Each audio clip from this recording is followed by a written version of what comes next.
বিশ্ববিদ্যালয়ের সবুজ ছত্রে বেড়ে ওঠা সময়ের সাহসী নেতৃত্ব, যিনি মৃত্যুর উপত্যকায় দাঁড়িয়ে মুক্তির স্লোগান দিয়েছেন, এদেশের মেহনতি মানুষের রাজনীতি করছেন দশকের পর দশক, বিপ্লব প্রিয়াসী রাজনীতিবিদ, বিপ্লবী ওয়ার্কার্স পার্টির সংগ্রামী সাধারণ সম্পাদক জনতা সাইফুল হক। এ পর্যায়ে আপনাদের মাঝে বক্তব্য রাখছেন জনতা সাইফুল হক।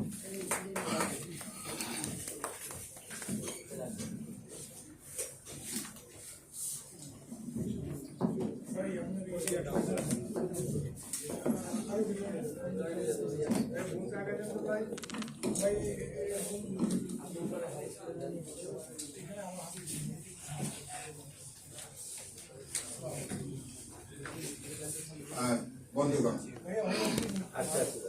গণতান্ত্রিক রাষ্ট্র পরিষদের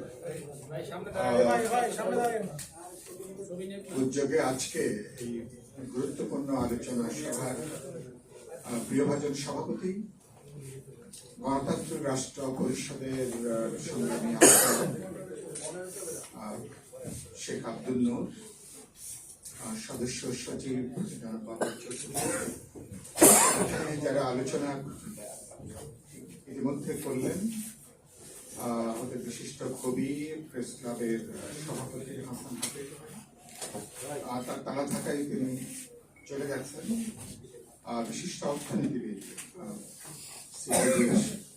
senior fellow doctor Golam Moazzem, Dhaka বিশ্ববিদ্যালয়ের রাষ্ট্রবিজ্ঞান বিভাগের অধ্যাপক ডক্টর সাব্বির আহমেদ, আমিরুল মোমিনিন মানিক, তাকে আপনার চেনেন, তিনি আমাদের বিশিষ্ট মিডিয়া ব্যক্তিত্ব। এখানে আমাদের তরুণ সম্পাদক আমাদের মাহফুজ, যিনি পত্রিকার নির্বাহী সম্পাদক, থেকে আপনারা যারা আলোচনা শুনেছেন, আপনাদের সবাইকে শুভেচ্ছা, অভিনন্দন এবং ভালোবাসা জানাই। আমি সাম্প্রতিক যত আলোচনা আমি নিজে অংশ নিয়েছি বা আলোচনায় আমি যুক্ত ছিলাম, আজকের আলোচনা আমার কাছে অনেক বেশি স্পেসিফিক মনে হয়েছে। আমি একটু আগে বলছিলাম মানিককে যে আমাদের প্রত্যেকটা বক্তা অসাধারণ আলোচনা করেছে, খুবই সুনির্দিষ্ট এবং তাদের ভাবনা চিন্তা খুবই স্পষ্ট এবং পরিষ্কার একটা বার্তা প্রত্যেকের যার যার জায়গা থেকে তারা বলবার চেষ্টা করেছে। আমি আমাদের সম্মানিত আলোচকদেরকে আমি ধন্যবাদ জানাই। আমি নিজেও জানার চেষ্টা করি, শেখার চেষ্টা করি প্রতিনিয়ত, আমি নিজেও সমৃদ্ধ হয়েছি। আপনারা নিশ্চয়ই আজকের এ পর্যন্ত যে আলোচনা হয়েছে, নিশ্চয়ই সবাই আপনারা সমৃদ্ধ হয়েছেন। আমি শুরুতে এই গভীর শোক প্রকাশ করি আমাদের মিরপুরের পল্লবী রামেশ স্যার সহ গত মাত্র 7 দিন কি 15 দিনে দেশের অনেকগুলো জেলাতে 4 বছর থেকে শুরু করে 7-8 বছরের শিশুরা, আমাদের শিশু সন্তানরা, তারা যেভাবে নির্মম ধর্ষণের শিকার, হত্যাকাণ্ডের শিকার হয়েছেন, যে বৈশাচিকতার শিকার হয়েছেন এবং ঘাতক যে বর্ণনা দিয়েছে রামেশ স্যার হত্যার পরে, কোনো সুস্থ মানুষের পক্ষে সেটা শোনা বা পড়াটা অসম্ভব প্রায়।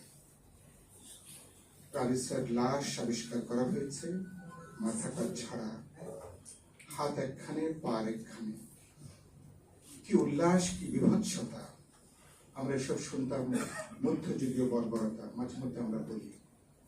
21 শতাব্দীতে আমাদেরকে এগুলো শুনতে হচ্ছে, দেখতে হচ্ছে, প্রতিনিয়ত একটা উদ্বেগ, আতঙ্কের মধ্যে আমরা আছি। প্রধানমন্ত্রী কালকে তিনি ছুটে গেছেন আর তার মন্ত্রী পরিষদের গুরুত্বপূর্ণ সদস্যদের জন্য।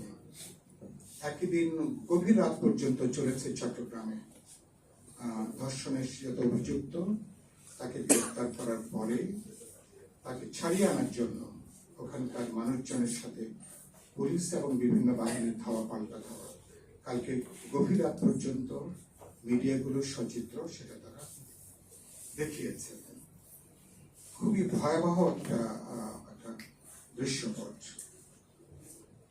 এবং এটার আমরা বলতে পারেন যে একই সাথে মাদ্রাসাগুলো, মক্তবগুলোতে আমরা যে পৈশাচিক ঘটনা শুনছি এবং যৌন নির্যাতন, নিপীড়ন, বলাৎকারের কথাটা শুনছি, এটা আমাদেরকে রক্তাক্ত করে, আমাদেরকে বেদনায় আমাদেরকে ঢেকে দেয়, আমাদেরকে লজ্জিত করে, বিব্রত করে। এটা এবং এবং বোঝা গেল যে আমাদের পুরনো মূল্যবোধ, পুরনো প্রেম, প্রীতি, ভালোবাসা, সম্প্রীতি, এগুলোর একটা বড় ধরনের ধস নেমেছে এবং নতুন কোনো কিছু ছাড়াই, এবং এটাকে আমার কাছে কিছুটা আফ্রিকান সিনড্রোম কিনা, এরকম একটা নৈরাজ্যের মতন পরিস্থিতি আমি দেখতে পাচ্ছি। একটা বিশাল অভ্যুত্থান, বিশাল জাগরণ।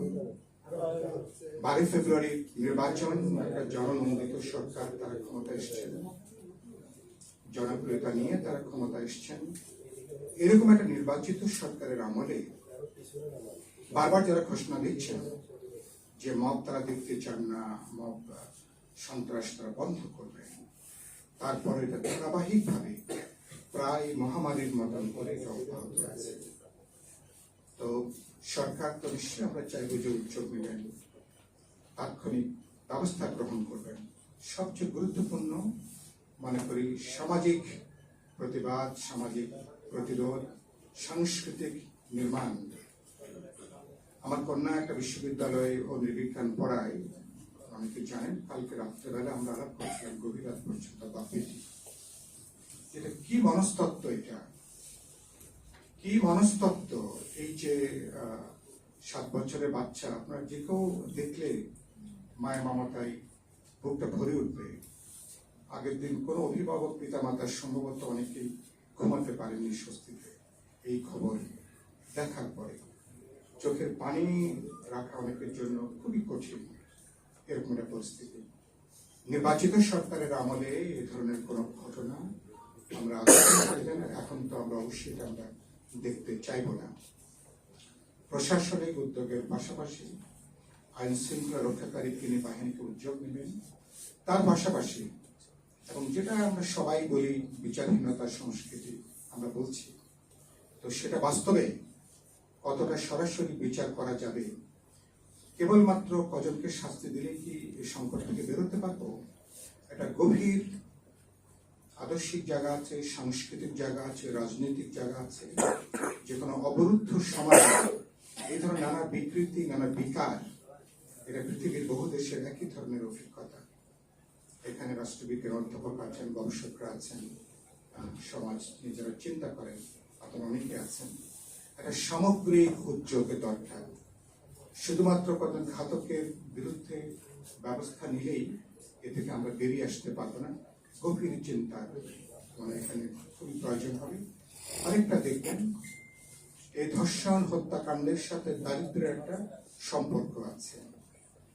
যারা শিকার হচ্ছেন দেশব্যাপী, আমি আমার প্রায় 50 বছরের রাজনৈতিক জীবনে দেখে আসছি, 80-90% হচ্ছেন শ্রমজীবী, সাধারণ, গরিব, নিম্নবিত্ত পরিবারের সন্তান। তাহলে এর একটা শ্রেণীগত তার একটা বৈশিষ্ট্য আছে, এটাকে বিবেচনার মধ্যে নেওয়া দরকার। সেটা যদি শিশু হয়, যদি নাবালক হয়, সহজে তাকে আক্রান্ত করা, সহজে তাকে নিপীড়ন করাটা সম্ভব।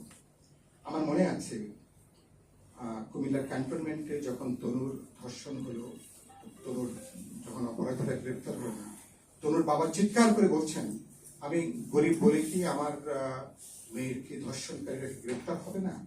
ওই সময় আমার মনে আছে, আমরা রোড মার্চ করেছি, আমরা নানা প্রতিবাদ করেছি কুমিল্লা নোয়াখালী পর্যন্ত। তো এগুলোকে বিবেচনার মধ্যে, এবং এটার সাথে অন্য বিষয়ের সাথে অর্থনৈতিক প্রশ্ন, সামর্থ্যের প্রশ্ন, আইনগত সুযোগ সুবিধার প্রশ্ন, আইনের সুযোগ লাভের প্রশ্ন, অনেকগুলো বিষয়ের সঙ্গে যুক্ত আছেন। আরেকটা হলো যারা এর সঙ্গে যুক্ত, অনেকে দেখা যাচ্ছে যে তারা একটা প্রশাসনিক রাজনৈতিক ছত্র ছায়ার মধ্যে থাকেন। এবং আমি আজকে এবং এর সঙ্গে একই ধারা দেখেছেন যে মিরপুরের শাহালির মাজার কিভাবে ভাঙচুর হয়েছে, আক্রমণ হয়েছে, এবং ইতিমধ্যেই রামেশ্বর হত্যাকাণ্ডের সঙ্গে যে যুক্ত, ধর্ষণের সঙ্গে যুক্ত, তার একটা রাজনৈতিক পরিচয়ের কথাটাও গণমাধ্যমে আমরা দেখছি ব্যাপকভাবে বেরিয়ে আসছে। তারা শাহালির মাজারে হামলা করেছেন, ভাঙচুর করেছেন, তাদেরও রাজনৈতিক পরিচয়ের কথাটা মোটামুটি, কিন্তু বেরিয়ে এসছে, 5 জনকে গ্রেফতার করেছে। এবং এই সরকারের আমলেই কুষ্টিয়াতে আপনি দেখেছেন কিভাবে মাজারে হামলা হয়েছে এবং তারপরে একজন মানে স্বঘোষিত পীরকে কিভাবে পিটিয়ে তাকে হত্যা করা হয়েছে। এর আগে রাজবাড়িতে আমি প্রায় বলি আইনে জাহেলিয়াতের যুগে আমরা শুনিনি, কবর থেকে লাশ তুলে সেই লাশকে যখন পোড়ানো হচ্ছে তখন মানুষ উল্লাস করছে। এগুলো আপনি ওই 2,000-2,500 বছর আগে পুরনো হলিউডে যখন পুরনো সিনেমাগুলো যখন করে এথেন্সে গ্রিসে, তখন পুরনো ছবিতে আমরা অনেক সময় এগুলো দেখতে পাই। তো এরকম একটা বর্বরতার মধ্যে আমরা আছি। অভ্যুত্থানের পরে এরকম হবার কথা ছিল না। আমরা অভ্যুত্থান করেছি, অভ্যুত্থানে মানুষের অধিকারকে নিশ্চিত করে, সামাজিক সুরক্ষার জায়গাটা বাড়ায়, নারীর অধিকারের জায়গাটা বাড়ায়। অভ্যুত্থানের বড় এখানে রাজনীতিকরা, এখানে গবেষকরা এখানে আলোচনা করেছেন, বৈষম্য অভ্যুত্থানের বড় ডাক ছিল বৈষম্যের বিরুদ্ধে। বৈষম্য আরো বাড়ছে, সামাজিক অসন্তোষ বাড়ছে, অসহিষ্ণুতা বাড়ছে, পুরনো মূল্যবোধগুলো ধসে পড়ছে না, নতুন গণতান্ত্রিক সাম্যভিত্তিক মানবিক কোনো মূল্যবোধ তাকে জায়গা নিতে পারছে না।